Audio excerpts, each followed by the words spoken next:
हम supreme court से degree लेकर के आएंगे कि मेरे पूर्वज शोषक थे, उनका नाम तो बताइए मेरे भाई। ठाकुर का कुआं खोद रहे थे, कुएं से पानी आपको नहीं मिल रहा था। डॉक्टर भीमराव राम जी से अम्बेडकर बन जा रहे थे और 80 साल के संविधान में दूसरा अम्बेडकर पैदा नहीं हो रहा है। आपके ही खानदान में एक अम्बेडकर पैदा हुआ तो आप गर्व करते हैं कि नहीं करते हैं? हमारे यहाँ घर घर में पैदा हो गया था, हमने 550 रजवाड़ों को दान में दिया है, तब इस देश का निर्माण हुआ है। और आप एक सीट रिजर्वेशन की अपने ही फैमिली के दूसरे को नहीं दे पा रहे हैं, तो आप अपने आप से हमारा क्या कंपैरिजन? जिस अम्बेडकर ने पृथक निर्वाचिका की मांग पे राष्ट्रपिता महात्मा गांधी के सामने झुक के माफी मांग ली थी, उस अम्बेडकर को अपना नेता बताने वाले चंद्रशेखर रावण संसद में खड़े होकर पृथक निर्वाचिका की मांग उठा देते हैं। इससे बड़ा दोगलाई का बात क्या हो सकता है? चंद्रशेखर रावण एक ही सीट से बार बार जीत के आएंगे, तो किसी और रावण को क्यों नहीं आना चाहिए? वो दलितों से नेता है, उनके पिता और माता में से कोई एक दलित समुदाय से संबंध रखता है, वो दलितों के नेता होते ना। अपना सीट खाली करके किसी दलित को बैठा दिए होते।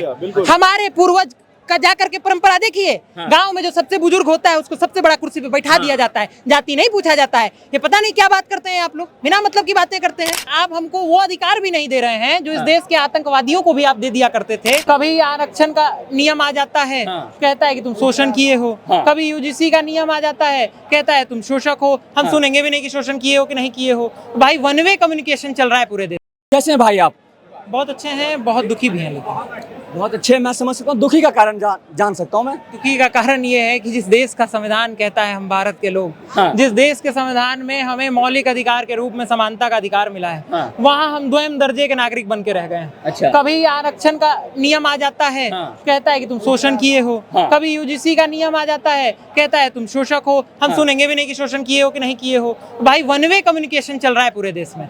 आप ही तय कर रहे हैं और आप हमको वो अधिकार भी नहीं दे रहे हैं जो इस देश के आतंकवादियों को भी आप दे दिया करते थे। भाई इस देश में अगर आपका दावा है कि शोषण हुआ है, तो शोषण तो धर्म के नाम पे भी हुआ है।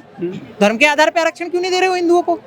इस देश में शोषण तो नेशनलिटी के नाम पे भी हुआ है, तो जाकर के ब्रिटेन से क्यों नहीं कह दे रहे हो कि हमको कंपनसेशन दे दो? 250 साल तक तो तुम हमारे ऊपर राज कर रहे थे, क्योंकि वो आपकी हैसियत नहीं है।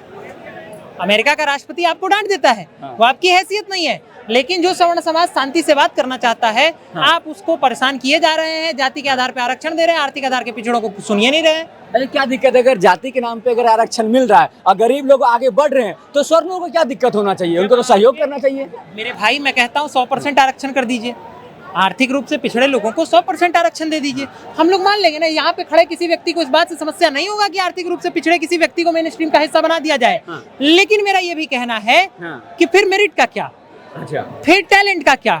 फिर मेहनत का क्या? फिर कोई मेहनत क्यों करेगा? दूसरा सवाल ये कि अगर आपको यही आपका मेन लक्ष्य है कि जो पिछड़ गया उसको आगे लाना है, तो जो पिछड़ा वो तो आर्थिक कारणों से पिछड़ा हुआ है ना पिछले 80 साल में। आज से 2000 साल पहले क्या हुआ था, इसलिए इससे मेरे परिवार और आपके परिवार का कोई लेना देना है? आज से 5000 साल पहले क्या हुआ था, इससे आपका मेरा कोई लेना देना है? पर उनका दावा, उनका कहना है 500 साल 5000 साल तक, 500 साल तक उन्होंने जो आपका पूर्वजों है आप लोगों का, उनको शोषण किया, उनके साथ पानी नहीं दिया, बैठने के लिए नहीं दिया, उठने के लिए नहीं दिया। आज चंद्रशेखर रावण ऐसे बहुत से लोग। पूर्वज का नाम क्या था? जो स्वर्ण समाज के 5000 साल पहले जो आपको बैठने नहीं दे रहा था, क्या नाम था उनका? बताइए। उतना तो पीछे नहीं जा सकते, नहीं बता सकते। 5000 साल पहले मेरे पूर्वज थे, आप मेरे को नाम बताइए, हम माफी मांगते हैं खड़े होकर के। 5000 साल पहले मेरे पूर्वज थे, मेरे पूर्वज आपके साथ गलत किए हैं ना, हम माफी मांगते हैं। आप बताइए तो नाम क्या है? हम केस करेंगे अपने पूर्वज के खिलाफ। हम सुप्रीम कोर्ट से डिग्री लेकर के आएंगे कि मेरे पूर्वज शोषक थे, उनका नाम तो बताइए मेरे भाई। पता कुछ है नहीं, आम से इमली।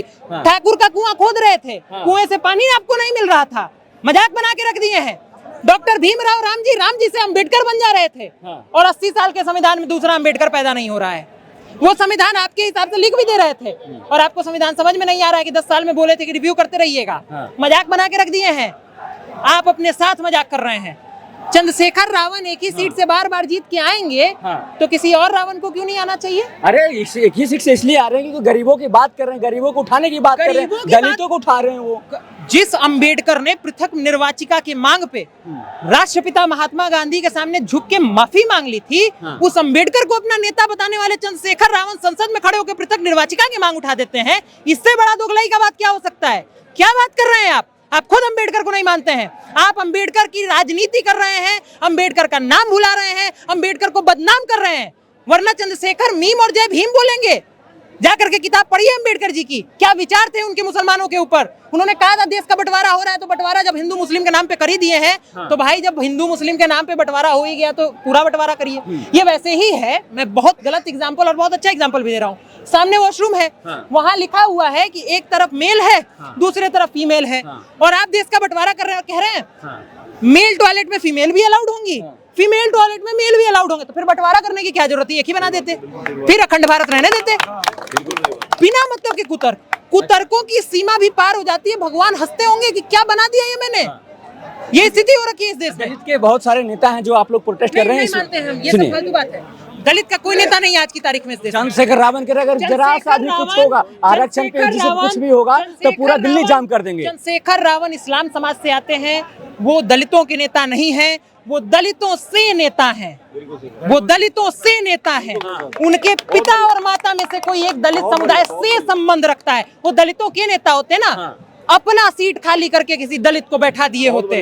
हमारे पूर्वज का जाकर के परंपरा देखिए, गांव में जो सबसे बुजुर्ग होता है उसको सबसे बड़ा कुर्सी पे बैठा दिया जाता है, जाति नहीं पूछा जाता है। ये पता नहीं क्या बात करते हैं आप लोग, बिना मतलब की बातें करते हैं।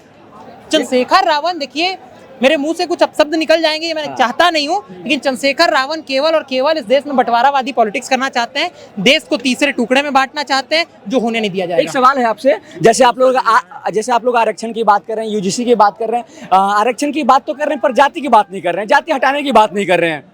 हम जाति हटाने की क्यों बात करें मेरे भाई? आपके पिछड़े समाज के चंद्रगुप्त मौर्य को जाकर के हम बैठा रहे थे।